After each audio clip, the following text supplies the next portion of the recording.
This is the Dallas Morning News. It's Friday, December 13th. It will be breezy and cloudy this morning, yielding to some afternoon rain and a high of 60. More rain is expected tonight, with a possibility of a thunderstorm. The low will be 55. The weekend will be a little warmer. You may wake up to a little AM rain on Saturday, but the sun will peek through the clouds later in the day with a high of 73. A few showers will linger on Sunday, otherwise a mix of sun and clouds. Sunday's high will be 74. The overnight lows will be in the lower 50s both nights. Here are today's headlines. A man has been found guilty of capital murder for the fatal shooting over 2 years ago of a former University of Oklahoma football player in downtown Dallas. A jury decided unanimously Thursday to convict Antoine Franklin, one of 3 people arrested on capital murder charges in the killing of 25-year-old Devontae Lampkin. Franklin will now serve a life sentence. Of the other 2 people involved in the case, John Williams was found not guilty in October 2024, and Eric Garcia is still awaiting trial. In other news, 3 Texans are among the 39 Americans whom President Joe Biden pardoned on Thursday, along with commuting the sentences of about 1,500. This marks the largest single-day act of clemency in modern history.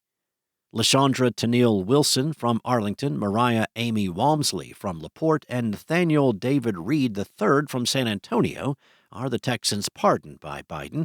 According to White House lawyers, individuals pardoned were convicted of nonviolent crimes and have since made significant positive changes in their lives. The commuted sentences apply to those who have spent at least 1 year in home confinement following their release. The president holds the authority to issue pardons, which absolve an individual of guilt and punishment, or to commute sentences, which lessens or removes the punishment without clearing the wrongdoing. Traditionally, presidents exercise this power toward the end of their term, using it to erase criminal records or terminate prison sentences. Next up, Arlington would simply like a little credit. As the city prepares to welcome millions of visitors to town for the 2026 FIFA World Cup, Mayor Jim Ross said that changing the name of AT&T Stadium to Dallas Stadium as planned is a tough pill to swallow.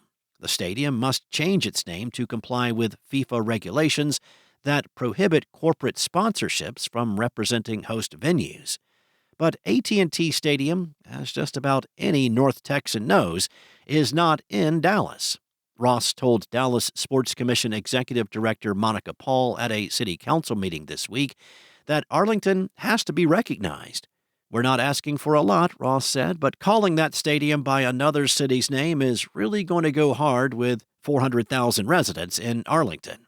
Instead, Ross suggested sharing the geographic location credit and calling it the Arlington-Dallas Stadium for the 9 North Texas matches. AT&T Stadium is not the only venue preparing for a name change. New Jersey's MetLife Stadium, which will host the tournament's final game, will be renamed New York-New Jersey Stadium. Boston Stadium is actually in Foxborough, and Los Angeles Stadium is in Inglewood, but both suburbs are far smaller than Arlington. And streets in Dallas will be closed for the BMW Dallas Marathon this weekend, which is expected to draw thousands of runners to the city. According to the city, additional streets along the race will be closed in downtown Dallas starting at 7:30 a.m. Saturday and will not reopen until the last participant passes through between 10 and 10:30 a.m.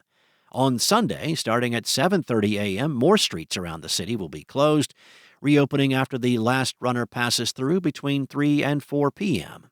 Officials encourage residents to plan ahead and stay informed about alternative routes.